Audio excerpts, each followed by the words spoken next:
Maire de Signa, mon neveu nga xam ne on a fait des campagnes, la campagne de Grand Yoff, et il est revenu s'installer sur ses terres ñibbisi fii mu dëkk doon doomu Bignona doon un pur produit de sa culture.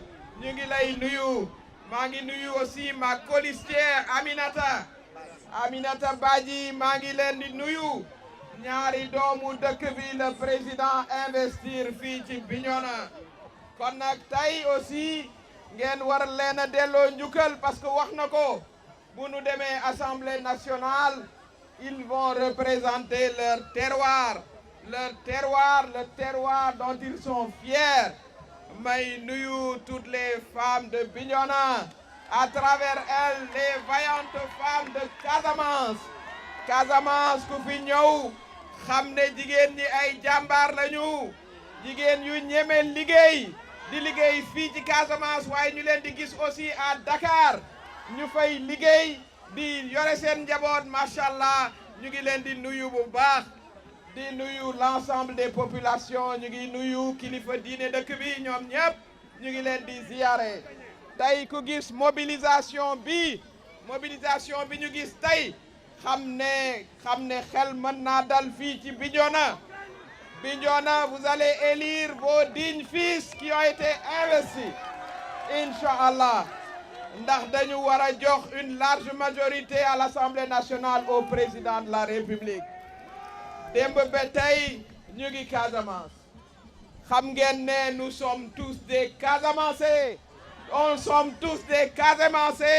Tous les Sénégalais sont des Casamançais et tous les Casamançais sont des Sénégalais.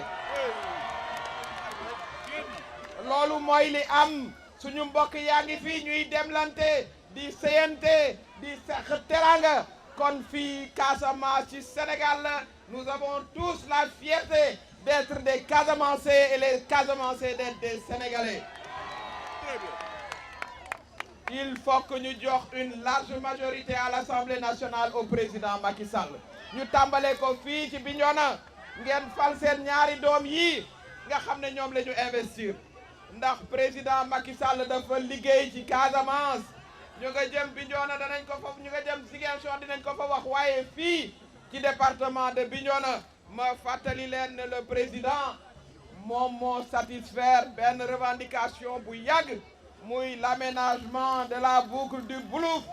bu ngeen daan tukki da ngeen daan metti président investir dans le réseau routier mu réparer le tronçon Tendiem-Thionck-Essyl, n'est-ce pas, monsieur le ministre?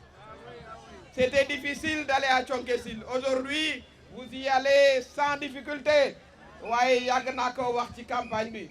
président Macky Sall est un président très social.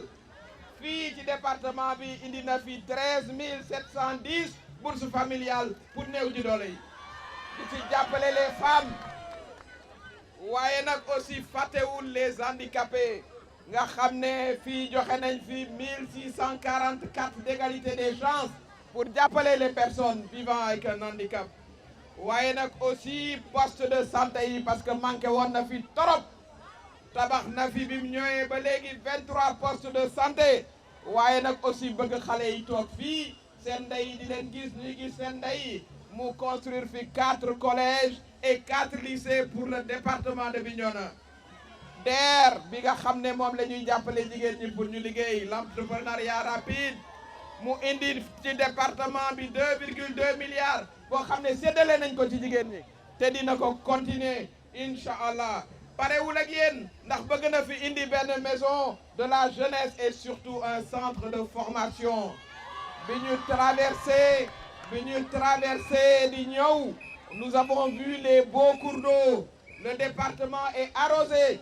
Le département doit devenir le grenier du Sénégal. Mais pour ça, il faut que nous formions notre jeunesse, non seulement à l'agriculture, mais nous transformer les produits de l'agriculture. Ndax ci mbay mën nañ cee nekk milliardaire loolu ñu wax ko xale yi ci mbay mën nga cee yor sa bopp mën nga cee tedd mën nga cee yor sa waajur kon ñu xam ne président dina dugal dans le pôle l'agropôle du sud dina ci def alal ba nga xam ne dinañu mën a vraiment valoriser le potentiel du département de Bignona mais xëyu ndaw ñi gis ngeen ne ndaw la leen choisiral pour l'Assemblée nationale. Le président de la République fait confiance à la jeunesse. Le président de la République lu baax la bëggal jeunesse am. Le président de la République du xiir ay jeunes ci violence mukk ci àddina.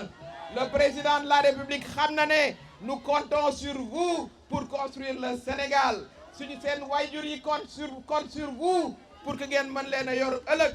Dañu bëgg bés bu ñu noppaloo retraité sonn yéen ngeen jël le relais.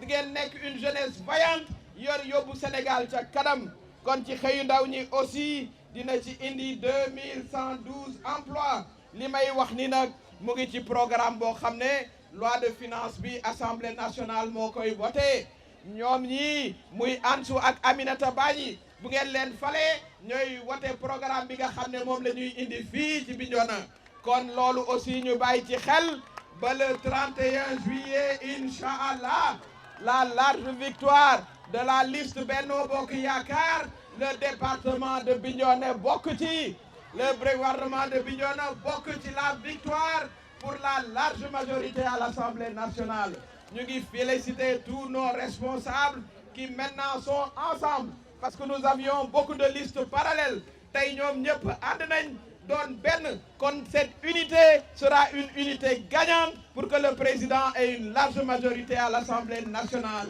Encore une fois, nous sommes tous des Casamançais et tous les Casamançais sont des Sénégalais et nous sommes fiers d'être des Casamançais comme ils sont fiers d'être des Sénégalais. Je vous remercie.